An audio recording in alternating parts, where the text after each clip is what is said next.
afternoon and welcome everyone. I'm Julie Chabdi, the Associate Director of the Health and Wellbeing Program with the Workwell Center and your host for today. Welcome to Eatwell Bites, sponsored by the USC Healthy Campus Eatwell Subcommittee. Before we begin, I want to acknowledge the challenging times that we are going through here at USC and beyond. And taking care of ourselves is so important, more so now than ever. During these challenging times, we may need to prioritize our health and well-being, and eating nutritiously is a key component of our health with so many benefits for our body and mind. It is our hope that through Eat Well Bites, you'll be able to take away information you can incorporate into your lifestyle and fuel your body with energy and nutrients it needs to get us through these times. Today's topic is Greener Plates, Cleaner Planet. What we eat affects more than our health, it impacts the planet. Learn how our food choices contribute to climate change and discover simple everyday ways to eat more sustainably and waste less. Throughout today's session, you're welcome to make comments in the chat, ask questions specific to the topic today. And at the end, we'll have some time for Q&A, announcements, evaluation, and a raffle. And on the next slide, I'd like to thank the Eatwell co-leads, Dr. Professor Carrie Kreutzer with the USC Leonard Davis School of Gerontology and Keck School of Medicine, as well as Lindsay Pine, dining dietitian with USC Hospitality, as well as all the members of our Eatwell subcommittee. We're very excited that Eatwell will continue monthly, the third Thursday of every month. And our goal is to bring you practical tips, resources to support you to improve your health and well-being through nutrition and food. And as always, on the next slide, a reminder to feel free to stand, stretch, move anytime during today's session. And it's now my pleasure on the next slide to introduce our two speakers for today. We have Kayla De La Haye, who is a director of the USC Food Systems Institute, associate professor, research of psychology and spatial sciences with the USC Dornsife Center for Economic and Social Research, and her co-presenter, Catherine Baker, Presidential Sustainability Solutions postdoctoral fellow with USC. And with that, I will turn it over to Kayla. Thank you. Thanks, Julie. And welcome, everyone. Thanks for joining us today. We want to start with a question for all of you and have you start thinking about what influences the food that you choose to buy and to put in your mouth. There's a lot of factors that can influence the foods we eat. Convenience is definitely a top one. Price, if it tastes good. Our religion and culture often plays into what we choose. What others around us are eating, and our health goals. But we'd like you to think about when you make choices about what food to eat and buy, do you consider concerns about the environment and sustainability? So if you can answer that poll in front of you now, I think we've got about 2/3 of folks that have responded, so we'll give it a few more seconds. And then we will look at the results.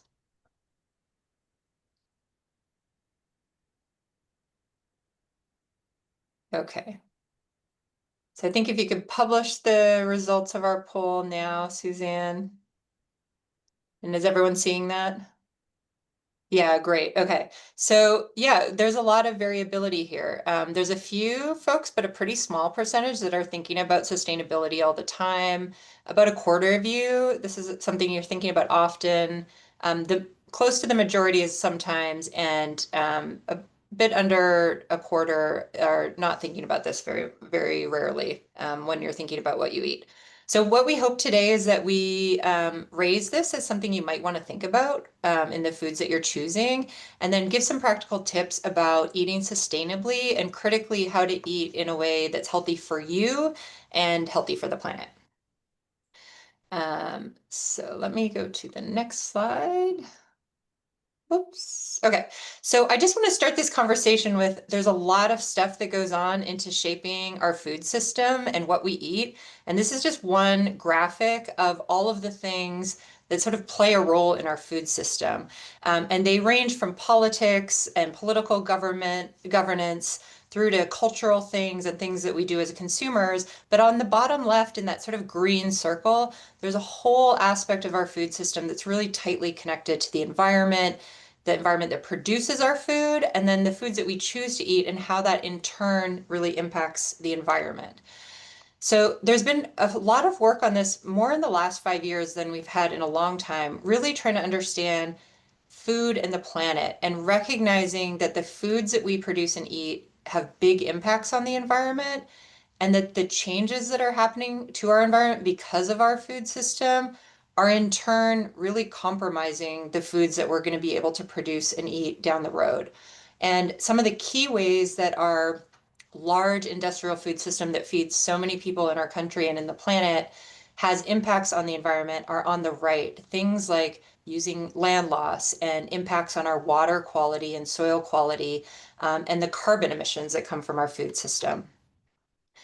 This is just one more way of sort of looking at those impacts. And what the data show us is that the current food habits that we have, the patterns that we eat, the types of foods that we produce and consume all the time, and actually in the US, 2/3 of the foods that we consume are highly processed foods. These have major negative impacts on the environment as well as on our health. And on the right, these are just some of the environmental impacts. And you can see of all the greenhouse gas emissions in the world, 26% of it is coming from food. A lot of our land use is from food. And as you go down the rows, you can see that there's all these really big impacts of food and agriculture on fresh water and the diversity of animals and birds on the planet.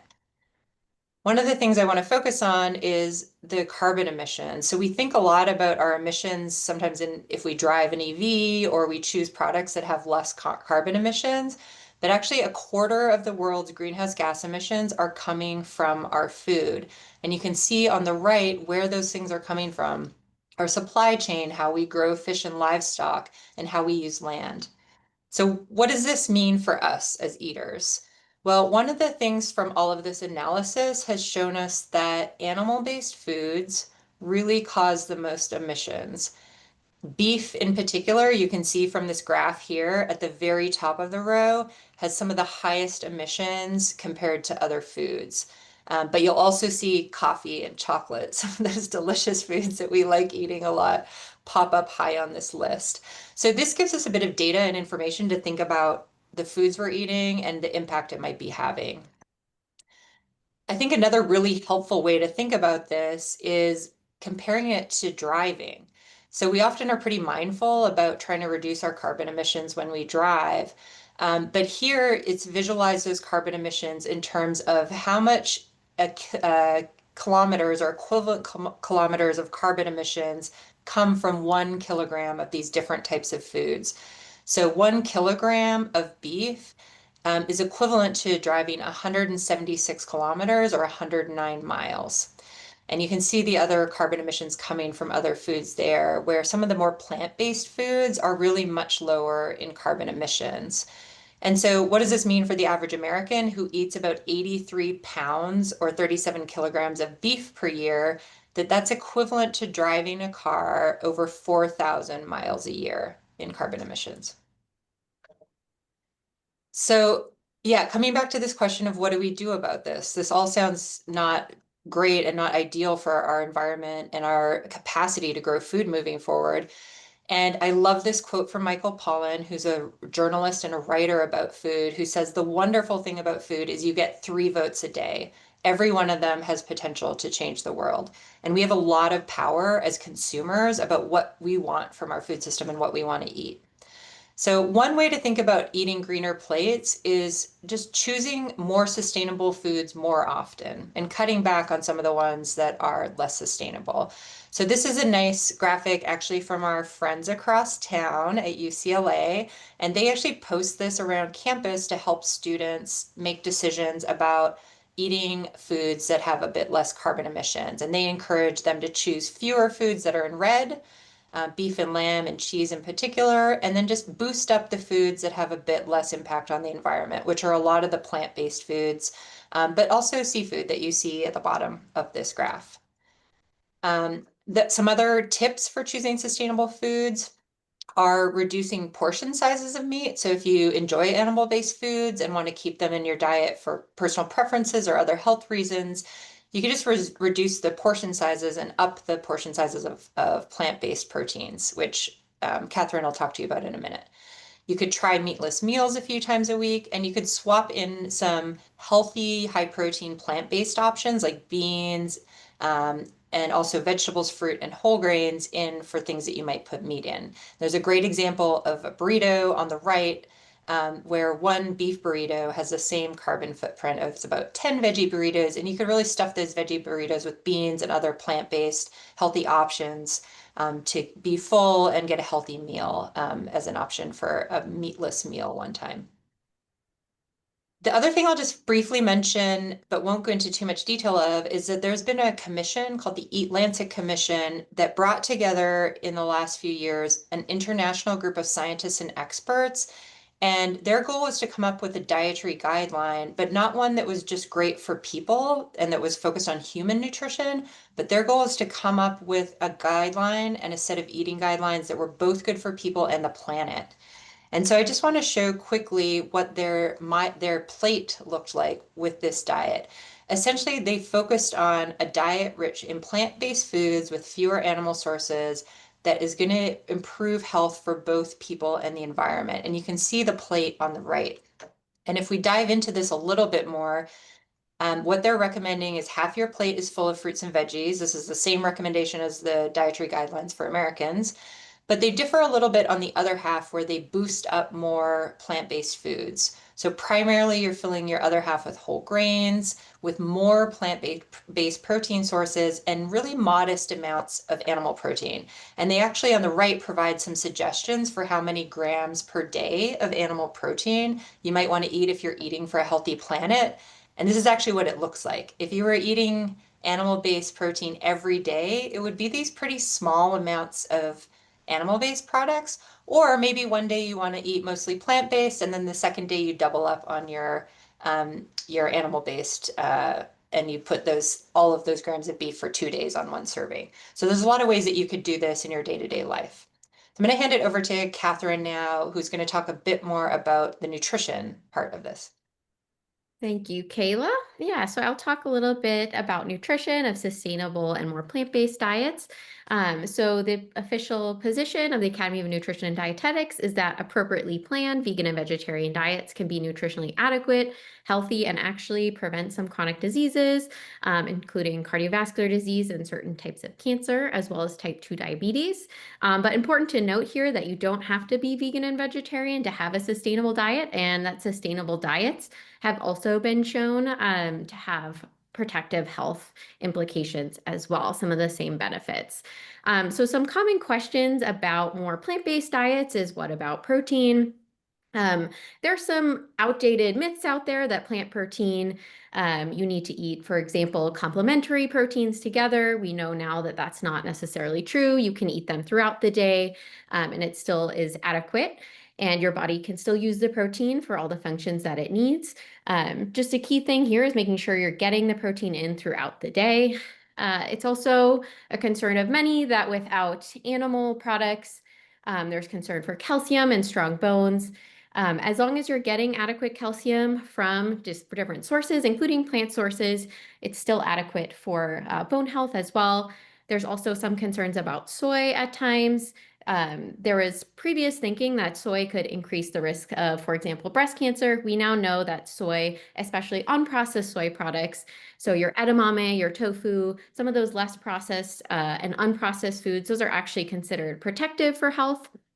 But talking a little bit also about the mock meats and the ultra processed foods, there are some pretty valid concerns that these foods are ultra processed, higher in sodium, higher in saturated fats.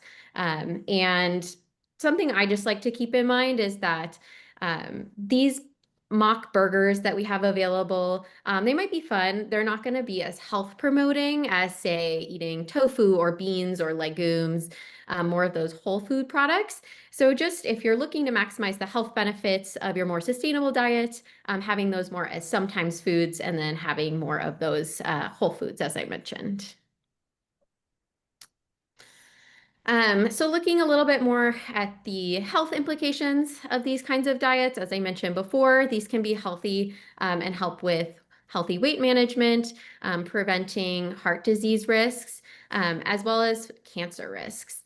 For those that have type 2 diabetes, these plant-based diets have been shown to reduce H1C values. And then compared to other diets that are recommended for lowering blood pressure and blood lipids, plant-based diets have shown to be equally as effective. All that being said, the quality of your plant-based or more sustainable dietary pattern really matters here. So not always eating the ultra-processed plant-based foods, but thinking about focusing on produce, and that can be fresh, canned, or frozen, going for a variety, because when we have a variety of foods, we get a variety of micronutrients and healthy plant compounds like antioxidants.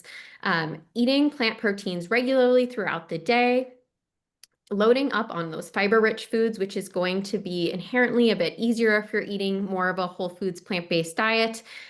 Roughly 95% of Americans don't eat enough fiber, and fiber is really important for those chronic disease risks. Trying to pick unsaturated fats, so thinking about those beans and the nuts, and when you're looking for oils that are liquid at room temperature, so your olive oil, your avocado oil, those sorts of things. And then thinking about a couple micronutrients is important if you're reducing your meat intake or your plant or animal food intake in general. I'll talk about those a little bit more on the next slide. But there are some things you need to be thinking about when eating a more sustainable plant-based diet to make sure you're also protecting your own health and well-being. All right, so this is a resource from the Academy of Nutrition and Dietetics. It just gives a list of some nutrients to pay attention to if you're eating a more plant-based vegetarian or vegan diet. So these are important when thinking about sustainable eating as well. Just a couple I'm going to highlight. First of all is vitamin B12. This is really important for your nervous system. And vitamin B12 is really only found in animal foods naturally. So if you're reducing your animal food consumption, being really mindful of this micronutrient is important. They are starting to fortify it into different plant foods like plant milks and cereals, as well as nutritional yeast. But this is a really important micronutrient to keep in mind. If you don't get enough of it, it can have permanent consequences. So keeping that in mind. Also, I'll highlight calcium and vitamin D. A lot of us rely on dairy foods for these sources of micronutrients. You can get plant-based milks that are fortified with these as well in equal or sometimes larger amounts. But just a tip I would recommend is that a lot of times organic versions of these products aren't fortified. So if you're relying on these plant milk alternatives for these micronutrients, always just making sure you're reading the labels and knowing what you're buying, because organic foods sometimes leave out fortification. I'll just highlight one more, iron. This is really important as well. There is iron available in plant foods listed here, including those lentils, soybeans, white beans, iron fortified cereals as well, so many commercially available cereals.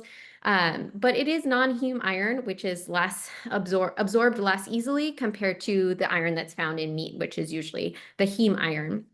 But just a fun tip, you can enhance your iron absorption by pairing an iron-rich food with a vitamin C-rich food. So that could look like an iron-fortified cereal like Cheerios with some vitamin C-rich strawberries, or some lentils with some vitamin C-rich bell peppers. So looking at trends of the US and what people in Los Angeles think about this. So plant-based eating is increasing in the US.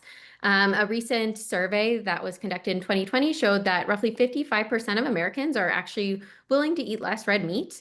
And it seems like interest in plant-based eating is increasing. At the same time, meat consumption is increasing globally. In the US, it's actually projected to increase for chicken, pork, and beef, I believe, in the next few years. So there's this interesting dichotomy going around where interest is increasing, but meat consumption is also increasing. Looking specifically at Los Angeles County, this is from a research study conducted at USC with a representative sample of people in LA County. We found that roughly 2/3 of adults are willing to eat less red meat, and that 41% agree that doing so will be helpful for reducing the impacts of climate change, and that 72% agree that doing so will help improve human health. So it seems that public perception of this is that doing this is positive for a variety of reasons. Right now, people seem to be more aware of the health implications compared to the climate. But some qualitative work related to this study also showed that many people in LA County might be interested in this from the people that I spoke to, but it's not currently the norm. But still, the interest being there is an exciting opportunity. All right, so just some general tips for consuming a more plant-based or eco-friendly diet. I would just say start small. Changing your diet can be very overwhelming.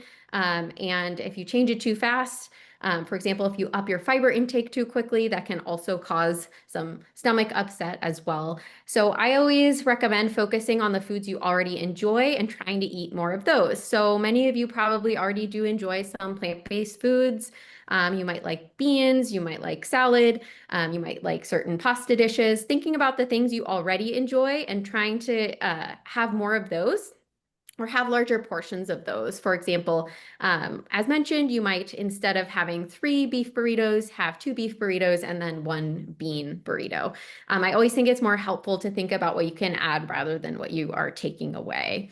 And luckily, there are many more plant-forward recipes available online. I listed just a couple of the places I like to go to look for recipes, but in the age of the internet, that is one benefit, that a lot of these recipes and things to try are very easily accessible. All right, thanks, Catherine. So the last thing we wanted to leave just a couple tips on. So in addition to thinking about choosing some foods that are more sustainable and the power that you have as an eater and a food consumer to help our food system be a little bit more sustainable and have less of an impact. The other big area where we have a lot of power to make change is reducing food waste. In the US, 40% of the food that we grow and produce gets thrown out, which is crazy, especially when 1 in 4 of our neighbors in LA County are food insecure and actually don't have enough to eat. And what that translates to is 130 billion meals that get thrown out every year in the US. So this waste is a major environmental impact. If you think of all of those carbon and land impacts of food, a lot of that is food that's just getting thrown away anyway already. And if it ends up in the landfill, it causes even more carbon emissions. So LA County is really a leader in this space. We've all started getting green bins. We have a lot of compost stuff around. The two of the well, 4 of the easy steps you can take are on the right, and they're really about trying to reduce our food waste by planning ahead and just using up leftovers and freezing them and just having less food that we're throwing out. And then the 4th step is about composting. If we can get that food that we didn't quite need and we got a bit too much of into a compost instead of a landfill, it's actually going to benefit the environment and create some great soil and compost to use instead of causing carbon emissions in the landfill where it just really goes to waste and doesn't help us at all. So those are 2 other big tips for reducing food waste and being a more sustainable and greener eater. So the last slide that we have in the deck that I know you guys will all get just has some links and resources for some of the stuff that we shared. And I'll turn it back to you, Julie, for the last things around Eatwell Bites. Great. Thank you so much, Kayla and Catherine, for that really informative presentation. And I would love to hear from the group if you want to share in the chat. What are some of your favorite plant-based meals? I know we always learn from each other. So if there's anything you want to share in the chat, let's hear it. Personally, I love to make tofu on top of spinach, and I add a little bit of the sweet Thai chili sauce to kind of give it a kick. So love that. And I see Tiffany loves avocado. So yeah, feel free to share. Let's learn from each other. And if you have any questions, comments, ask away or put it in the chat. We have a few minutes for questions. I did see something yesterday in, I think it was Annenberg Media News about the leftover food in the USC dining halls being given to St. Francis Church, a local church. So that's really cool. I don't know if Lindsay, you want to speak more to that if you have any information, but that was really nice to see and hear. Yeah, we've had that program now for a number of years. So all the usable food that's still safe to serve gets packaged up, and St. Francis comes every day and picks it up. And they're able to repurpose that food and feed a lot of people. So it's a really great program. That's awesome. Yeah. Any questions from the group? I see a lot of great meal ideas.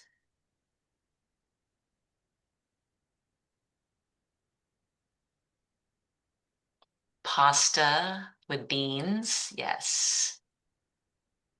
Yeah, I see a veggie chili on there. That's one of my favorites. Mhm. With lots of beans. Chickpeas. There are a lot of beans in here. Yeah. And if anybody's on campus and is looking for some place to eat, the USC Village Dining Hall has a 100% plant-based station. And actually, even if you go online to the menus on the USC Hospitality website and you look at the menus, and you can actually get some ideas for plant-based meals because you can see those options that are served every day. Yeah, that's awesome. And faculty and staff can eat there too, correct, Lindsay? Absolutely. Yeah. Yes. There is a question from Tiffany. What were the stats-based surveys? Yeah, so I think that if you're referring to the statistics that Catherine presented about Los Angeles and the US, Catherine, do you want to just speak to where that comes from? Yeah, so the LA County data is from the USC Understanding America study that has a subsample in LA County, and they do what's called the LAB survey, which looks at different lifestyle factors, including sustainability. And then the data I presented from the US is from a study at Yale Climate Communication Center. I think the sample's around 1,000, and it was nationally representative. Great. And then a question for Lindsay. How can we eat in the dining halls? I was actually just hit send on that answer. So basically, literally anybody can come to the dining halls if you have a credit card or a debit card. Just showing up, pay the cashier, and it's all you care to eat once you get inside. And actually, if you are an employee, I mean, you have discretionary funds associated with your account. You can also use your USC card and use your discretionary funds as well. Very cool. Great. Well, thank you everyone for sharing and for those questions. And we'll move forward in the last couple of minutes and share the work that we've been doing in the Eat Well subcommittee. Lindsay? Yeah, so I just want to remind everyone of all of the great resources that we have on the Eatwell website, including the Eatwell YouTube video recipe library with over 100 easy recipes. And many of these recipes are also very plant forward, if not plant-based. And so many different healthy eating guides that span eating on campus to Trader Joe's to the USC Village. So lots of options there. But I want to highlight the next slide because we have something very exciting, and that is that we, the Eat Well Committee, have finally finished the Eat Well Cookbook. It took us a long time, a lot of hard work, and this is the cookbook that features recipes that are exclusively from USC staff and faculty, and it includes breakfast, lunch, dinner, snacks, sides, and desserts. It's now live on the Eat Well website. And it's a free resource that anybody can download. So definitely go to the website, check it out. Let us know what you think, and maybe in the future we'll be adding more recipes from staff and faculty as we go. So I think the next slide has our upcoming webinars. Yeah, our next one, join us November 6th, and that is on clock in, clock out, eating with purpose and precision. Fasting and time restricted eating focuses not on just what you eat, but when you eat, and aligning meals with your body's natural circadian rhythm to optimize metabolism, energy, and cellular repair. So join us to explore the science, the benefits, and practical strategies behind timing your meals for maximum health benefit. And then finally, in our last minute, we'd like to share on the next slide the evaluation form for all of you to fill out. We do take your feedback and comments and review them to make improvements for the future.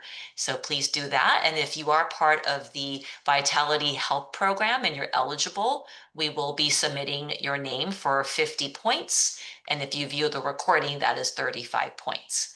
And with that, Kayla, if you can stop sharing, we're going to spin the wheel and pick our lucky raffle winner who will receive an Amazon gift card. And we will be in touch with you directly to coordinate. So Myra, if you're ready, we would love to see the wheel and our lucky winner. And thank you everyone for being here and for entering the raffle. And a big thank you to Kayla and Catherine for such great information.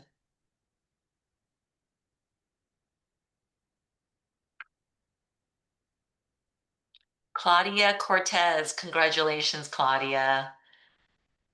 We'll be in touch with you. Well, thank you, everyone. Enjoy your day. Thanks for being here, and we will see you on November 6th for our next one.